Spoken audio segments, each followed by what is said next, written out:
Good evening, dear dreamers, and welcome to tonight's journey. As you settle into your bed, let the warmth of your blankets cradle you like the gentle embrace of the sea. Close your eyes, take a deep breath, and let your mind drift away, leaving the day behind. Feel the rhythm of the waves lapping against the ship, the soft creak of the timbers beneath your feet, and the quiet glow of lanterns casting a golden light. Let the story carry you, like a ship sailing under the silver light of the moon, toward the peaceful shores of your dreams. And now, let us begin.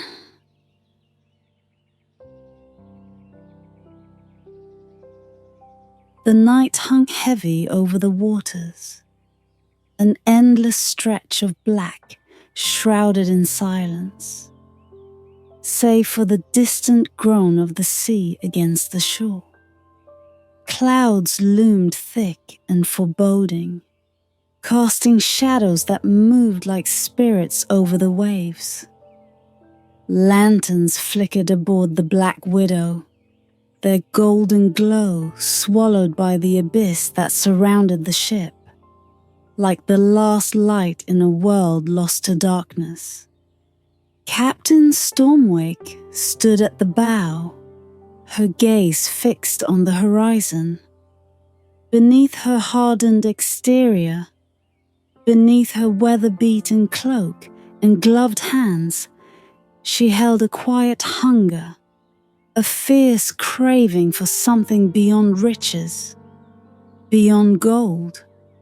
She was a woman who had spent her life chasing storms and treasures that most feared to seek. Yet she knew tonight held something different, something darker. A murmur had traveled through her crew, a tale whispered from sailor to sailor, shared only in the safety of hushed voices and hidden glances. A shipwreck lay somewhere in these waters, they said, ancient and forgotten, entombed by the ocean's depths. And within its rotting hull lay a treasure more precious than anything plundered from the New World. An artifact that shimmered with an unnatural beauty. Most dismissed the tale as a ghost story, a lure meant to drag greedy men to watery graves. But Captain Stormwake was not most people. She knew the value of stories, and she knew that behind every myth lay a seed of truth. "Lower the lantern," she whispered to her first mate, a man whose loyalty was as unfaltering as the tides. The light dimmed, casting eerie shadows across her face, and she took one last glance at her ship before plunging into the water below. The sea was cold as death, wrapping around her in an embrace that stole the warmth from her bones. Her descent was slow, each movement a struggle as the weight of the ocean pressed upon her, a silent guardian warning her to turn back. Yet she pushed on, her heart pounding in her chest, her mind focused on the promise of the treasure below. The wreck appeared out of the darkness, a ghostly shape etched in the deep, its wooden frame rotting, half claimed by the coral and seaweed that had wrapped themselves around its skeleton. Her torch cast a flickering light over the remains, revealing the scattered fragments of a time long forgotten. A rusted compass, the shattered remnants of a captain's wheel, a single torn sail that drifted like a ghostly shroud. And there, half buried in the sand, was the ring. It lay nestled in the skeletal fingers of a long-dead sailor, a delicate golden band encrusted with a sapphire that was deep and endless as the night sky. The stone seemed to pulse with a light of its own, a glimmer that drew her hand forward as if guided by some invisible force. Her fingers brushed the metal, cold and smooth, and a chill raced through her, a chill that went beyond the water, beyond the icy pressure of the depths. As her hand closed around the ring, a sudden surge of water swirled around her, lifting silt and sand in a furious dance. The silence of the deep shattered, replaced by a low, resonant hum that echoed in her mind, a voice without words, ancient and unreadable. For a fleeting moment, she thought she saw something in the sapphire's depths, a dark, shifting shape, as if something were trapped within the stone itself, writhing and twisting in eternal torment. But then it was gone, and she was left in silence once more, the ring now cold and solid in her grasp. Breaking the surface, Captain Stormwake gasped for air, her pulse racing, the taste of salt sharp on her lips. She held the ring tightly, examining it under the moonlight, captivated by its strange, otherworldly beauty. The sapphire glinted in the silver light, its depths as unreadable as the ocean itself. Climbing aboard the Black Widow, she said nothing of what she had found, keeping the ring hidden in the folds of her cloak. The sea had claimed its secrets, and so, too, would she. Yet as she stepped onto the deck, she felt a shift in the air, a sudden, oppressive stillness that settled like a shadow over the ship. A distant rumble sounded in the dark, low and rolling, like the growl of some ancient beast. She looked to the horizon, where thick clouds were gathering, spiraling together as if drawn by an unseen force. Unbeknownst to her, Captain Stormwake had taken more than a ring from the depths. She had awoken something restless, something bound by magic and curse. A force that would haunt her and her ship like a shadow. And so, with the ring hidden against her skin and the first murmurs of a storm brewing on the horizon, Captain Stormwake set her course, oblivious to the doom that awaited her. From the moment Captain Stormwake placed the ring upon her finger, the world seemed to shift, as if some invisible door had opened, releasing the breath of an ancient fury. The sea turned wild beneath the Black Widow, and the crew, seasoned men who had seen storms and tempests aplenty, whispered of dark omens. They felt the chill in the air, the taste of something unnatural on the wind, and they watched their captain with wary eyes, though none dared question her. At first, the storm seemed like any other, black clouds roiling on the horizon, creeping ever closer. But as the hours turned to days, the winds did not relent, the waves did not calm, and the rain did not cease. It was as though nature itself had been seized by madness, a relentless chaos that surrounded the ship, tearing at its sails and battering its hull. "Hold fast, lads!" Captain Stormwake bellowed, her voice cutting through the howling wind.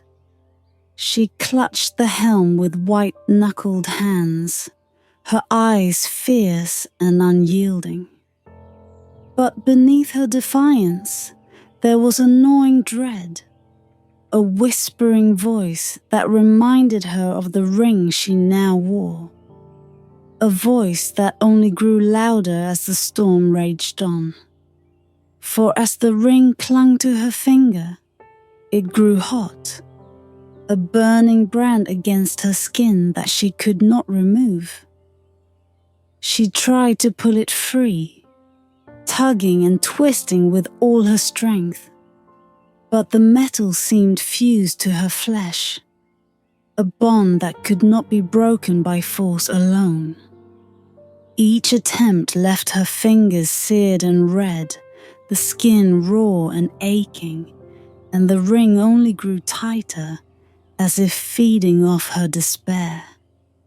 Days passed, and the storm grew wilder. The winds roared like the cries of the damned, the waves towering over the ship, crashing down in thunderous fury. Lightning split the sky in jagged bolts, illuminating the faces of the crew, their expressions etched with fear and desperation. Some had begun to mutter, voices low and fearful, casting dark glances at the captain when they thought she was not looking. "'Tis the ring," they whispered. "The captain has taken a cursed relic from the depths." But Captain Stormwake dismissed their words, even as doubt gnawed at her heart. She was a woman of steel, unshakable, her will as indomitable as the sea itself. She had faced mutinies, rival fleets, and the jaws of death, and she would not be undone by a mere trinket. Yet, as the days wore on, even she could not ignore the signs, the relentless storm that followed them wherever they sailed, the way the clouds seemed to churn with anger, as if seeking her out. On the fifth night, as the storm reached its peak, Captain Stormwake stood alone at the bow, her drenched cloak clinging to her as she stared into the tempest. The ring burned against her finger, a searing pain that pulsed with every beat of her heart. She felt the storm as a living thing, a force that wrapped around her like chains, binding her to its fury. And in the depths of the storm, she thought she heard a voice, faint and distant, yet unmistakable. A whisper that echoed within her mind. "You took what was not yours.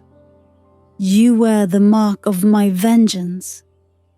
The words were clear, a spectral chant woven into the roar of the wind, a voice that belonged to neither man nor woman, but something far older, far darker. Her pulse quickened, her heart hammering in her chest as the realization dawned upon her. She had taken a cursed ring, a relic of some ancient wrath, and it had bound itself to her, drawing the storm as its eternal guardian. The crew cowered below deck, their prayers lost in the roar of the tempest. And still, the storm showed no mercy. Captain Stormwake tried once more to wrench the ring from her finger, desperation fueling her as she pulled and twisted until blood stained her hand. Yet the ring remained. It seemed to feed off her pain, growing hotter, tighter, a shackle she could not escape. As the night wore on, Captain Stormwake knew she could not survive much longer. The storm would not abate. It would follow her, haunt her, drag her and her crew into the depths unless she found a way to break the curse. But how? She was a woman of action, a pirate who knew only steel and blood, and this was a curse born of magic, a force beyond her understanding. In the pitch of night, amidst the rage of the storm, a memory came to her, a tale she had once dismissed, a story whispered by sailors in dark taverns. The Isle of Shadows, they called it, a place where the living did not venture. For it was home to Morgoth, the Witch of the Sea. Some said she had the power to command the elements, that her very breath could still the winds or stir the ocean into fury. Perhaps, if anyone could undo the curse, it would be her.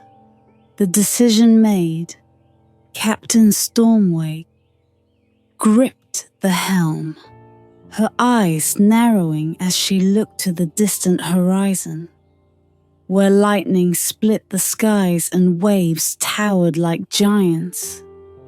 She would find this witch, this Morgoth, and demand that she free her from the curse, no matter the price.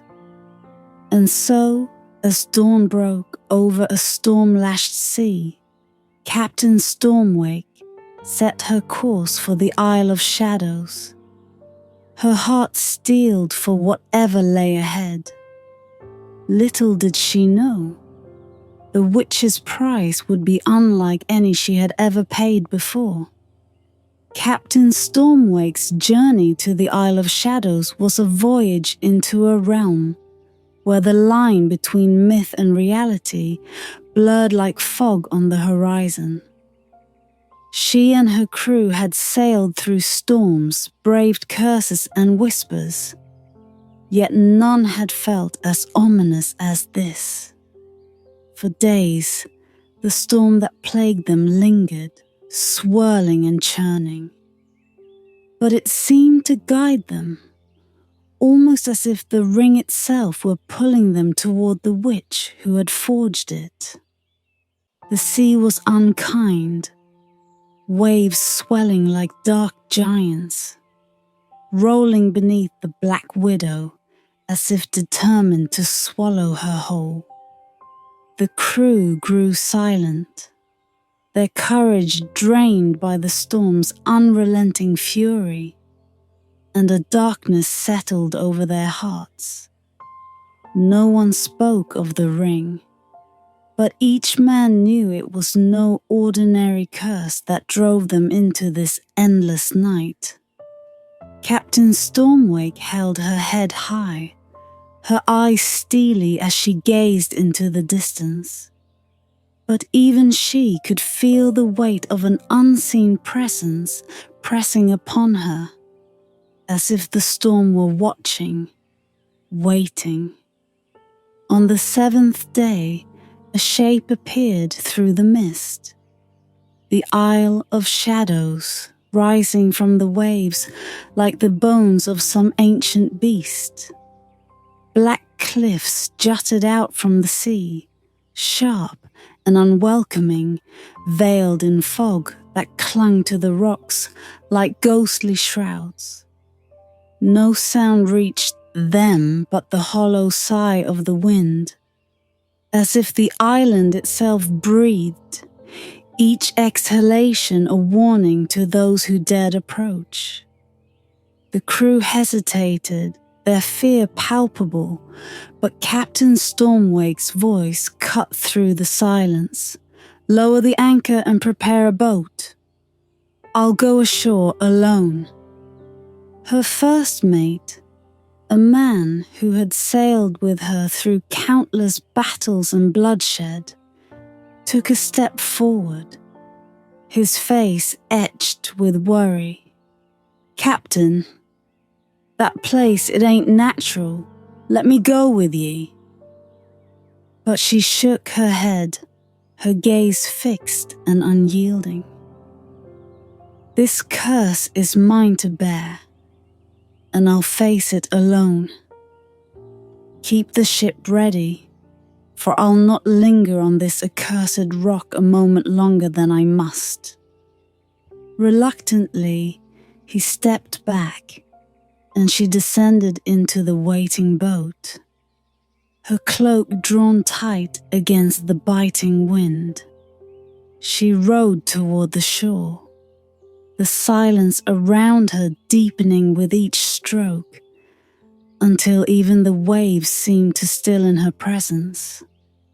As her feet touched the black sand, she felt a cold ripple crawl up her spine, a sensation that seemed to come from the very heart of the island itself. She moved through the shadows, her every step echoing in the stillness, the ring on her finger burning as if in recognition of the place that had given it life. The air grew thick with the scent of earth and salt, a perfume laced with a faint, metallic bitterness that clung to the back of her throat. And then, as if conjured from the mist itself, she saw her, a figure cloaked in black, standing atop a jagged rock that overlooked the shore. Morgath, the witch of the sea, was as pale as bone, her hair a tangled veil that fell to her feet, her eyes glinting like shards of glass in the half-light. Her presence was a force unto itself, the air bending around her, thick with power and menace. She raised her gaze, and for a moment, it seemed as though the very storm itself held its breath. "You have come as I knew you would," Morgath said, her voice low and cold, carrying a timbre that cut through the silence. "The ring calls and you obey." Captain Stormwake met the witch's gaze, her own eyes as hard and unyielding as steel. "This ring has cursed me and my crew, bound us to an endless storm. I demand that you release us." Morgath's lips curved into a faint, humorless smile. "Demand?" she echoed, her tone mocking. "You wear a ring that was forged in rage and bound by blood. Do you think such magic can be undone so easily?" Captain Stormawake clenched her fists, feeling the heat of the ring sear into her flesh. "Then tell me, witch, what is the price? Name it, and I'll pay it." For a moment, silence hung between them, a stillness as deep and dark as the ocean's depths.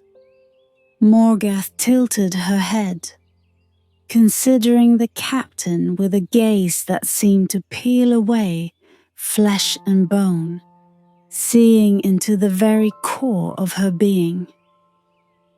"There is only one thing I desire," Morgath murmured, her voice soft but unyielding.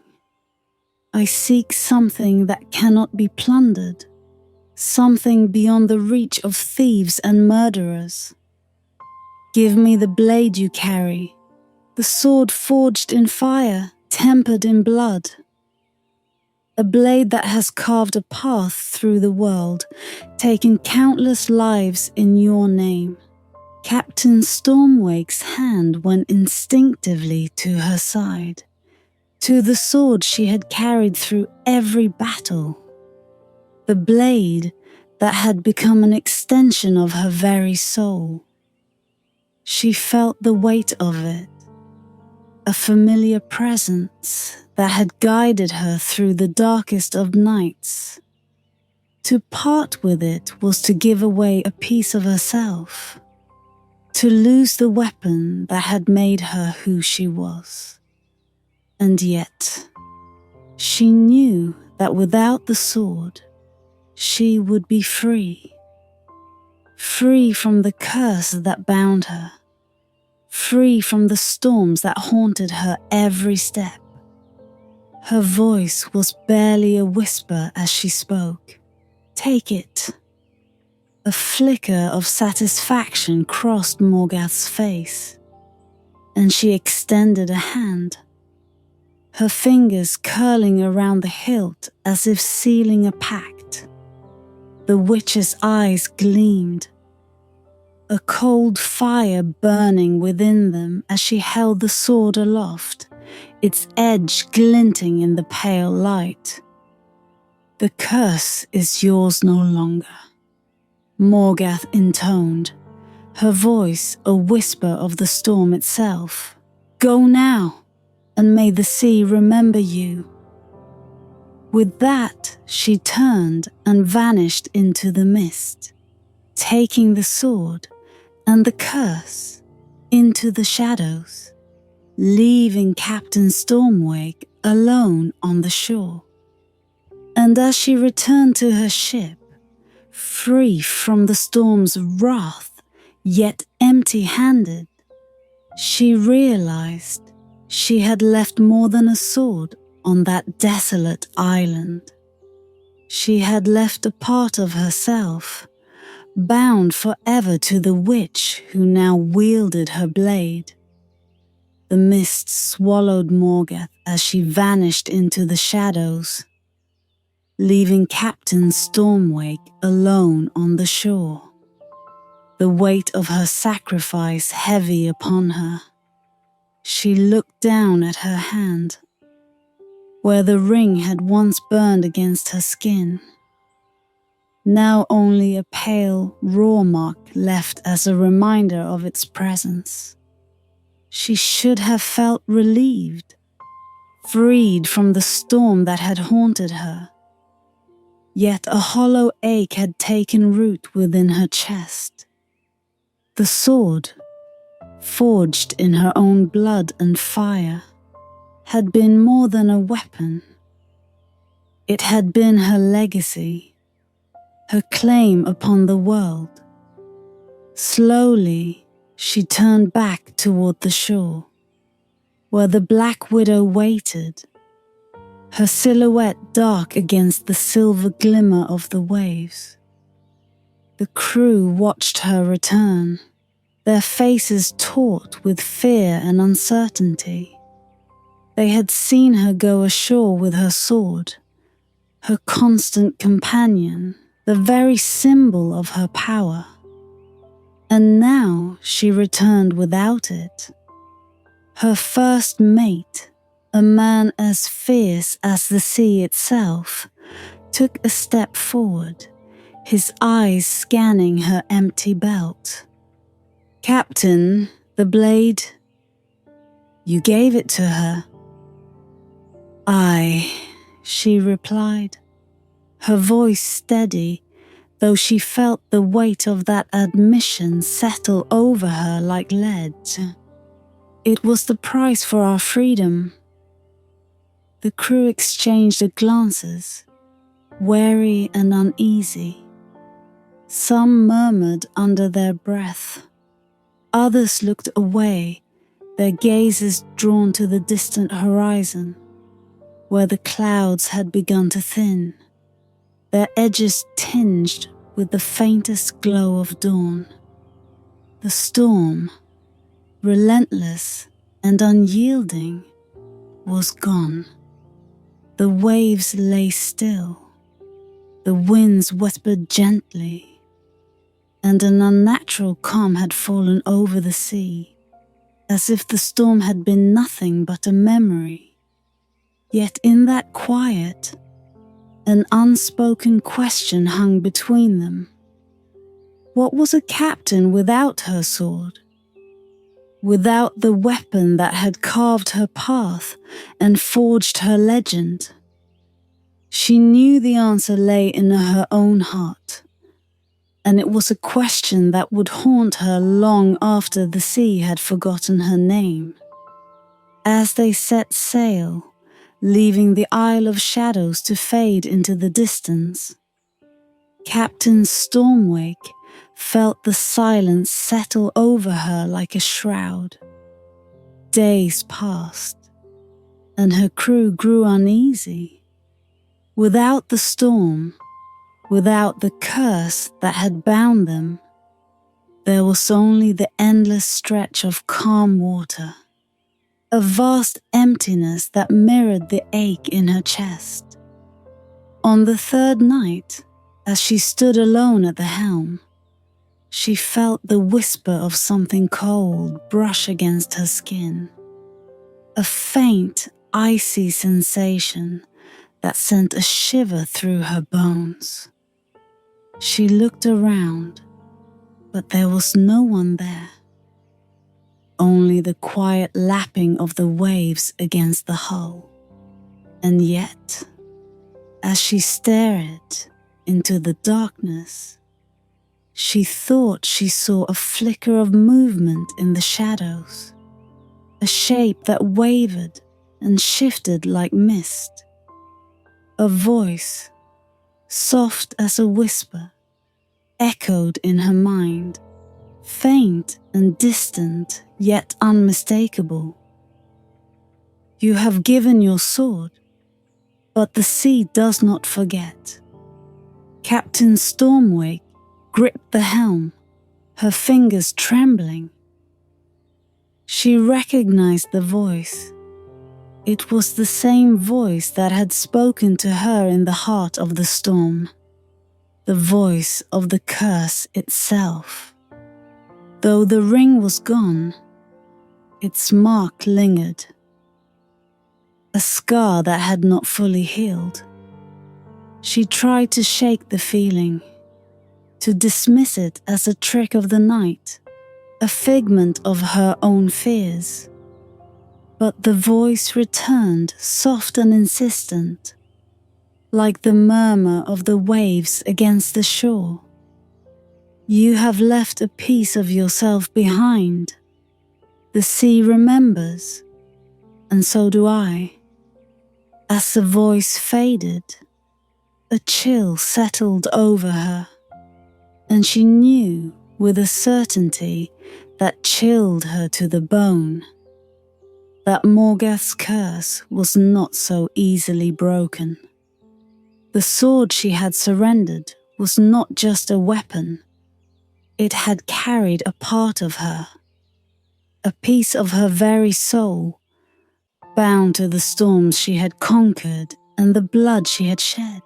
I have come to claim my freedom, and I will leave this island with nothing less. A thin smile crossed Morgath's lips, as cold and sharp as a blade. Freedom is a costly prize, Captain. What will you sacrifice now? Captain Stormwake held her ground, feeling the pull of the sea, the weight of the curse, the echo of storms that had bound her soul. And then, as if guided by some ancient instinct, she knelt, placing her hand upon the earth. I give you my loyalty, she whispered, her voice low but unbreakable.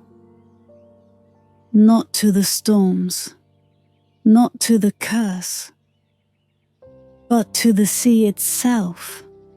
I bind myself to the tides, to the waters that shaped me. I ask nothing but my freedom, and in return, I offer my life to the ocean. The words hung in the air, and for a moment, silence bellowed, deep and profound. Morgath watched her, her eyes narrowed, as if weighing the weight of this final offering. Slowly she nodded, a flicker of respect in her gaze. The sea accepts, she whispered, her voice soft as a ripple upon the waves. And so you are free, Captain Stormwake.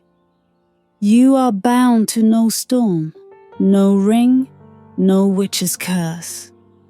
But remember this, freedom from one chain may lead to another, and the ocean has a long memory. With a wave of her hand, Morgath lifted the final remnants of the curse, and a strange lightness settled over Captain Stormwake, like a weight she had carried all her life had finally been lifted. She felt the pull of the sea, but it was no longer a shackle. It was a calling, a bond freely chosen. She rose, and without a word, turned her back on Morgath, stepping toward the shore where her ship awaited. The crew, seeing her approach, let out a cheer, sensing the change in their captain, a freedom that was both new and ancient. As they set sail, Captain Stormwake took her place at the helm, her gaze fixed upon the open sea. She felt the ocean's pull, the heartbeat of the tides, and she knew she was bound to it in a way that no curse could sever. The storms were gone, the witch's mark lifted, yet she would always carry the sea within her. A bond forged in magic, blood, and sacrifice. And so, the legend of Captain Stormwake and her cursed ring faded into memory, leaving only whispers upon the waves, tales told by sailors in dark taverns of a captain who had made peace with the sea and found her freedom in its depths. Morgath had taken that peace, and in doing so, she had bound Captain Stormwake to the sea in a way that no curse could undo. Days turned to weeks, and though the storms did not return, the silence became a new kind of torment. She found herself standing at the helm each night, staring into the darkness, listening for the faint whisper of the witch's voice. The calm seas, once a blessing, became a prison, a vast emptiness that mirrored the hollow ache in her chest.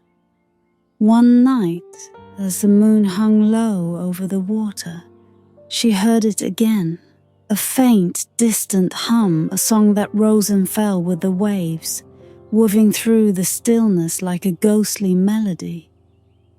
It was a song of sorrow, of rage, of longing, and she knew it was Morgath's voice calling to her from the depths. Captain Stormwake closed her eyes, letting the song wash over her, feeling the pull of the sea, the pull of the life she had left behind.